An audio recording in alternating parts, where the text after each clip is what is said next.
Hello, everyone. Welcome back to another episode of Self Care Summer. Today, we're going to be talking about the Rage Room. And with me today, I have Alexa. And my name is Mitch. So, let's just get into it. So, Alexa, what made you want to try this Rage Room? I've been wanting to do a rage room for a really long time. I just haven't really done it. I've been wanting to kind of do my own variation. I think my first experience with the rage room was actually at a feminist on activism conference, my very first one that I attended for the WGAC. But that one was a lot smaller scale. We just kind of ripped fabric and some cassettes, so it did kind of satisfy that itch to destroy some stuff. Yeah, nice. But I felt like this one was a little larger scale. Like, you actually got to break some things. So Cool. Can you tell us about your experience? it was really fun. At first, it was really awkward. Like, it felt unnatural to break a plate. Yeah, I feel like we were all kind of awkward about it at first because we're like, oh, what's the proper way to break this? And we were just gingerly throwing the plates and stuff until we finally got into it, and then we started just going ham. Nice. So it sounds like it took a little while to kind of feel comfortable smashing stuff. Yeah, at first we were just kind of watching each other smash politely until we all just kind of realized that we were in a rage room and we all started going at it at the same time. Nice. So yeah, it did take a while to warm up to it, but once we kind of got into it, I feel like we really did start to let out a lot of rage. That's awesome. So what do you think, what's your opinion about how survivors might be able to benefit from something like this? I think it's just a relief of your body, and you could get a lot more, you could kind of decide what you want to get out of it. So just kind of talking with Pao and Ava afterwards, I felt like it was different for all of us.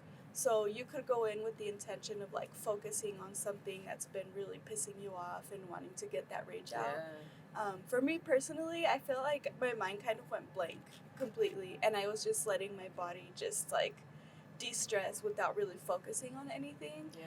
So I feel like that would be really helpful because you get to choose, right? Mhm. So whether you want to be reminded of what's making you want to rage, or whether you just kind of want to relieve the stress, and all that tension that's just built up in your body.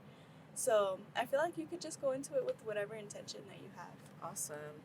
Were there any special considerations before y'all went into the rage room? I'm thinking about maybe how it could be a little triggering for some folks. Was there any, I don't know, mindful or thoughtfulness about the way they presented the rage room to y'all? I feel like, when we got there, they just kind of gave us the instructions for being safe and trying not to hurt each other, because there is a lot of glass flying everywhere. So it was mostly about our own safety and trying not to hurt each other while we're raging. Okay. That's cool. Yeah, so there wasn't really any other special considerations that I could think of right now. Mm-hmm. Did they give you safety goggles and? Yeah, they gave us a face shield. We had to go completely covered, so jeans and a long sleeve. We did walk out of there completely drenched in sweat. We weren't expecting for raging to be so exhausting or physically demanding. Yeah, after you get into it, your body just kind of gets really tired. But I also noticed that when you're done, you're done. Mm-hmm. I noticed that we all just kind of finished raging or getting out what we needed to do, and we all just kind of stood there and we're like, okay, I'm good. Yeah. Oh, nice. So once you just get it out of your system, you don't even feel the need to continue wrecking stuff. So that was pretty satisfying to feel. Yeah, that's cool. Yeah. In hindsight, is there anything that you wish you would have known before going into the rage room? I feel like I wish I would have been more intentional with it, and kind of thought about the things that were making me want to rage and stuff. So I went into it with my mind just kind of going blank and just letting my body release the tension. And that was pretty cool, but I feel like I would like to go in and just kind of focus on the things that really are like making me have this built up anger. So I feel like I would definitely go in there with a lot more intention, and just think about those things. And I feel like I would also go into it with a lot more confidence. Yeah. Instead of being so awkward about it at first, just like go in and rage. I also wish I would have like screamed.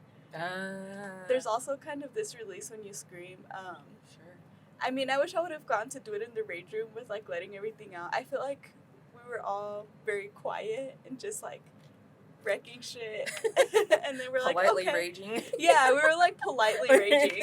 So I think I would rage a lot harder next time. Nice. That's cool. Yeah. Well, thanks so much for being here and answering all these questions. So let's do our thumbs up. If 2 thumbs up for if hell yeah, I recommend this. 2 thumbs down for nah, don't waste your time. And then 1 up, 1 down for I could take it or leave it. I would say definitely do it. Awesome. Yeah. Cool.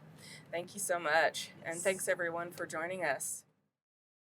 Thanks for listening in on this Self-Care Summer Dialogue. You can follow along on Instagram and YouTube, and you can sign up to participate in some of our hosted events through our website at www.wgac.colostate.edu. That's www.wgac.colostate.edu. And as always, we're here to support you 24/7, 365 through the Victim Assistance Team at 970-492-4242.